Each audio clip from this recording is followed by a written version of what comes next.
Hello bachcho, let's read this given question. So the given question says that for which angle between the two equal vectors a bar and b bar will the magnitude of sum of the two vectors be equal to the magnitude of each vectors. तो देखिए बच्चों question में हमें क्या बोला जा रहा है कि मान लीजिए हमारे पास दो वेक्टर्स है, दोनों इक्वल वेक्टर्स है a बार एंड b बार, तो ये दोनों वेक्टर्स इक्वल इन मैग्नीट्यूड है। अब इन दोनों का सम भी उनके मैग्नीट्यूड के बराबर है, तो इनके बीच में एंगल क्या होगा ये हमसे पूछा जा रहा है। तो इस क्वेश्चन को सॉल्व करने के लिए हमारा की कंसेप्ट क्या रहेगा? Key concept to solve this question is resultant. हम रिजल्टेंट कैसे फाइंड आउट करते हैं? देखिए हम नॉर्मली लिख लेते हैं R bar is equals to A bar plus B bar, पर इसका मैग्नीट्यूड, इस रिजल्टेंट का मैग्नीट्यूड कैसे फाइंड आउट किया जाता है? Magnitude of this resultant will be equals to under root of A square plus B square plus 2ab cos theta. अब ये जो थीटा है वो क्या है? Angle between A bar and B bar, मतलब ये दोनों वेक्टर्स के बीच का एंगल है ये थीटा। तो ये हमारा फॉर्मूला है। अब देखिए क्वेश्चन में कंडीशन क्या गिवन है, तो क्वेश्चन के हिसाब से हम कंडीशन लिख लेते हैं।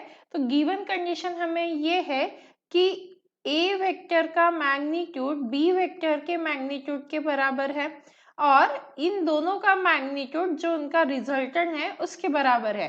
तो मान लीजिए ये सभी किसके इक्वल है? एक्स के इक्वल है। हमने सिर्फ इसे कंसिडरेशन रखा है, तो हमने एक्स कंसिडर किया है।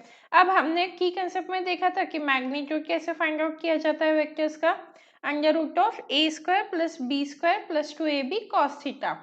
तो अब देखिए हम क्या कर सकते हैं, इसे इक्वेशन 1 सब्स्टिट्यूट कर सकते हैं और इक्वेशन 1 में अगर हमने वैल्यू सब्स्टिट्यूट की, जैसे आर का मैग्नीट्यूड हमने क्या कंसिडर किया? एक्स, तो यहाँ पे क्या आ जाएगा हमारा एक्स स्क्वायर, क्योंकि हम स्क्वायर रूट हटाना चाहते हैं तो इसीलिए स्क्वायरिंग ऑन बोथ साइड, तो लेफ्ट हैंड साइड से स्क्वायर रूट हट जाएगा और राइट हैंड साइड में स्क्वायर आ जाएगा।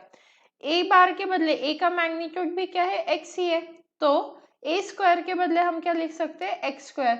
वैसे ही सेम बी स्क्वायर के बदले हम एक्स स्क्वायर लिख सकते हैं प्लस 2x इंटू एक्स और यहाँ पे आ जाएगा cos थीटा।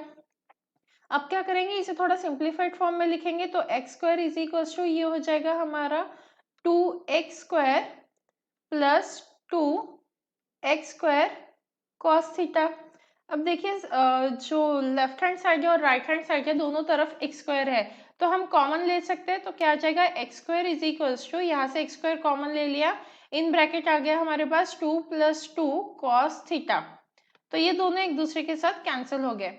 अब बच्चा क्या हमारे पास 1 इज इक्वल्स टू 2, हमने 2 भी कॉमन ले लिया, अब 1 प्लस cos थीटा, तो ये क्या हो जाएगा? 1 plus cos theta is equals to हो जाएगा 1/2।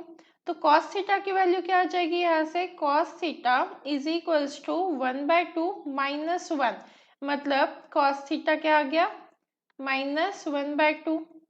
अब थीटा की ऐसी वैल्यू जिसके लिए cos थीटा क्या आ जाता है? माइनस 1/2 आता है, तो वो क्या होती है? Theta is equals to 120 degree होता है। तो 120 डिग्री के लिए cos की वैल्यू क्या होती है? -2, and hence the angle between the two vectors that is a vector and b vector will be equals to 120 degree. So the final answer for the given question is option B, that is theta is equals to 120 degree. Hope you understood it well. Best of luck.